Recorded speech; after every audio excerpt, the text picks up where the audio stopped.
तो स्टूडेंट्स, हम आपको एक्सप्लेन कर रहे थे वेतान का चैप्टर 1, जिसमें हम आपको समझा रहे थे भारतीय गायिकाओं में बेजोड़ लता मंगेशकर। कुमार गंधर्व के इसके लेखक हैं। इस पार्ट के इसमें आगे का पार्ट हम आपको बता रहे हैं। पिछले पार्ट 1 में हम आपको इसमें समझा चुके थे चैप्टर कुछ हिस्सा, और आगे हम आपको बता दें इसमें लता मंगेशकर जी के जीवन के बारे में। लता मंगेशकर जी भारत की सबसे अनमोल गायिका हैं। भारत रत्न से इन्हें नवाजा जा चुका है और इनकी आवाज़ की दीवानी पूरी दुनिया है। इनकी आवाज़ को लेकर अमेरिका के वैज्ञानिकों ने भी यह कह दिया कि इतनी सुरीली आवाज़ ना कभी थी और ना ही कभी होगी। पिछले 6 दशकों से भी अधिक भारतीय सिनेमा को अपनी आवाज़ दे रही लता मंगेशकर जी बेहद ही शांत स्वभाव और बहुमुखी प्रतिभा की धनी हैं।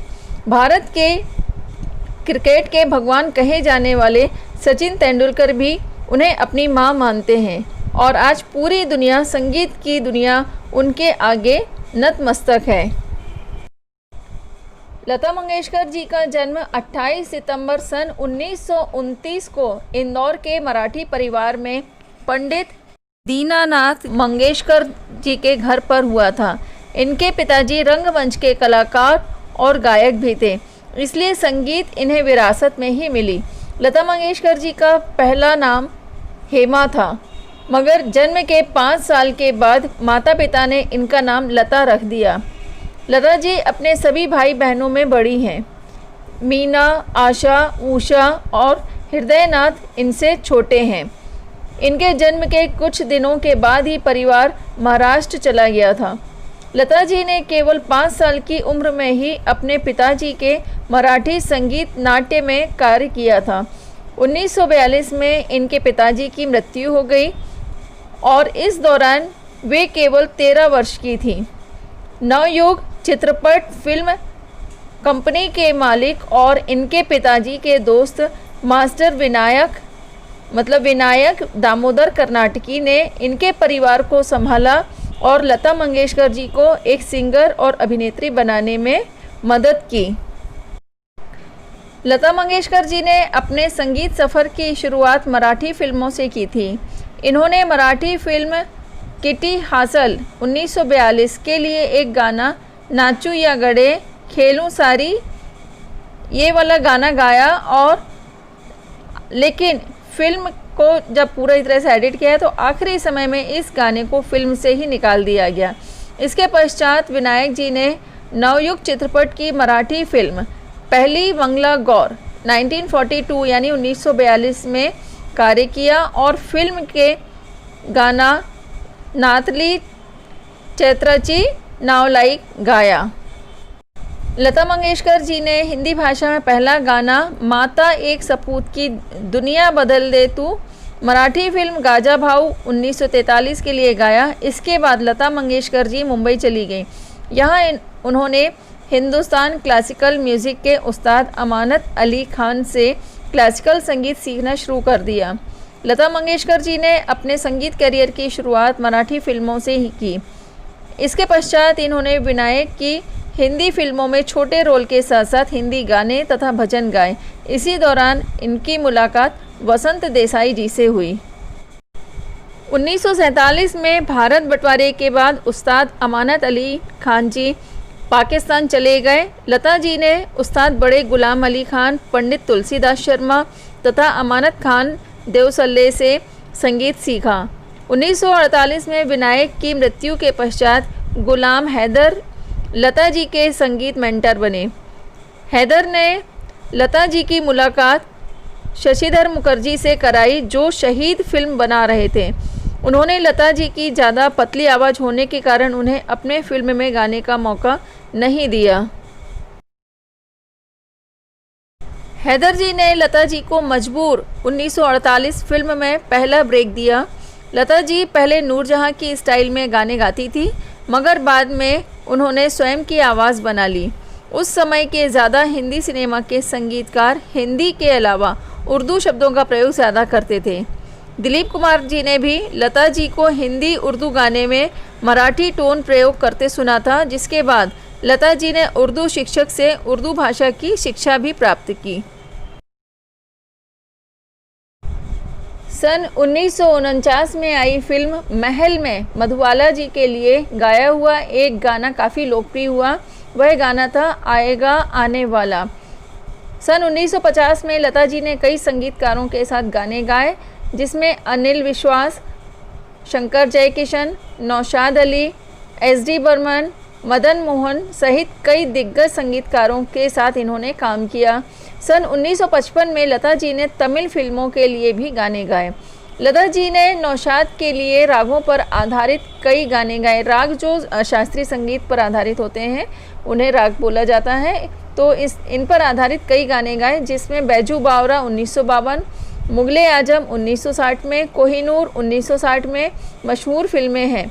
शंकर जयकिशन जी के साथ आग, आह 1953, श्री 420 1955, चोरी चोरी 1956, इनमें कई गाने गाए। लता मंगेशकर जी ने एस.डी. बर्मन की सबसे पसंदीदा गायिका थी। इन्होंने साजा 1951, हाउस नंबर 420 1955 और देवदास 1955 जैसी फिल्मों के लिए भी गाने गाए। इसके पश्चात लता जी और बर्मन जी में अनबन हो गई, जिसके कारण लता जी ने 1972 के बाद बर्मन जी के लिए कभी गाने नहीं गाए। लता मंगेशकर जी ने पहली बार 1958 में बनी मधुमती के लिए सलील चौधरी जी के द्वारा लिखे गए गीत आजा रे परदेशी के लिए film fair award for best female singer का अवार्ड जीता। 1950 से पहले लता जी ने सी रामचंद्र जी के लिए कई गाने गाए।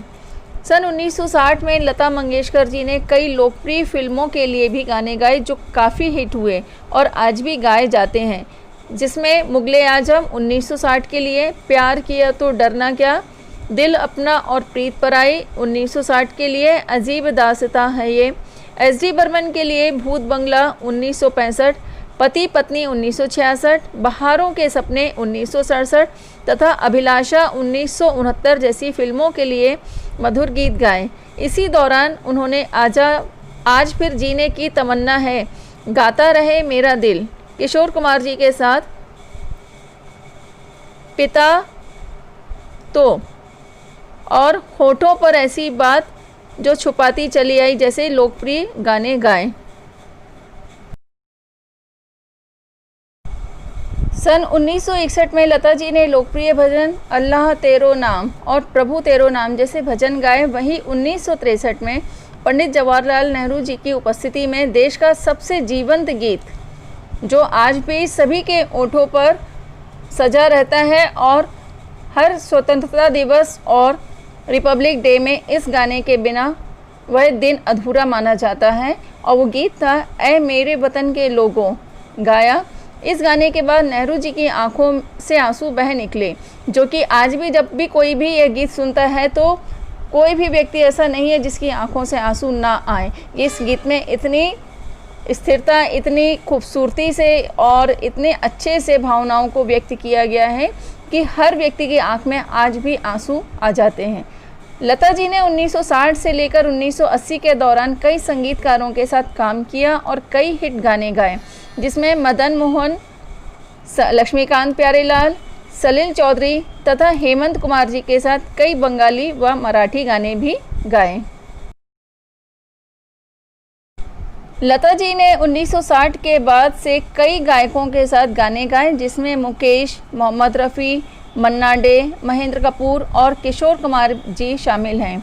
लता जी और रफ़ी जी के गाने में रॉयल्टी को लेकर मनमुटाव हो गया था, जिसको संगीतकार जय किशन ने दूर किया।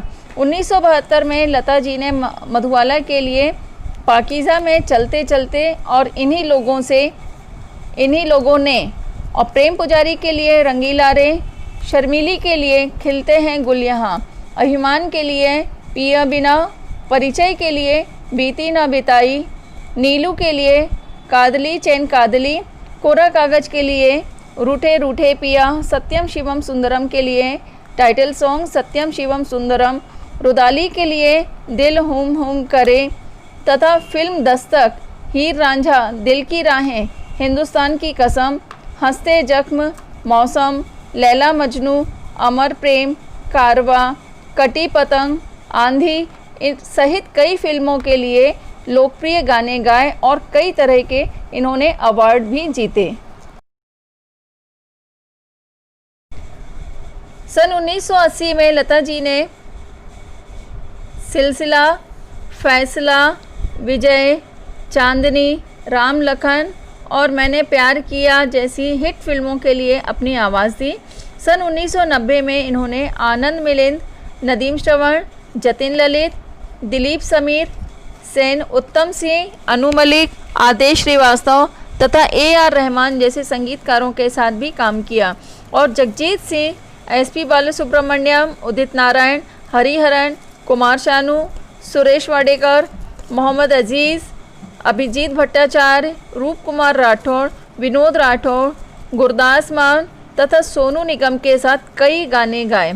लता जी ने यशराज फिल्म्स की लगभग सभी फिल्मों के लिए गाने गाए, जिसमें चांदनी, लम्हे, डर, ये दिल लगी, दिलवाले दुल्हनिया ले जाएंगे, दिल तो पागल है, मोहब्बतें, मुझसे दोस्ती करोगे और वीर जारा फिल्म शामिल हैं। लता जी ने AR रहमान के साथ जिया जले, खामोशियाँ गुनगुनाने लगी, एक तू ही भरोसा, प्यारा सा गाँव, सो गया है, लुक्का छिपी और ओ पालन हारे जैसे बहुत ही मधुर संगीत से बने हुए और बहुत ही खूबसूरत आवाज़ में इन्होंने गीत गाए।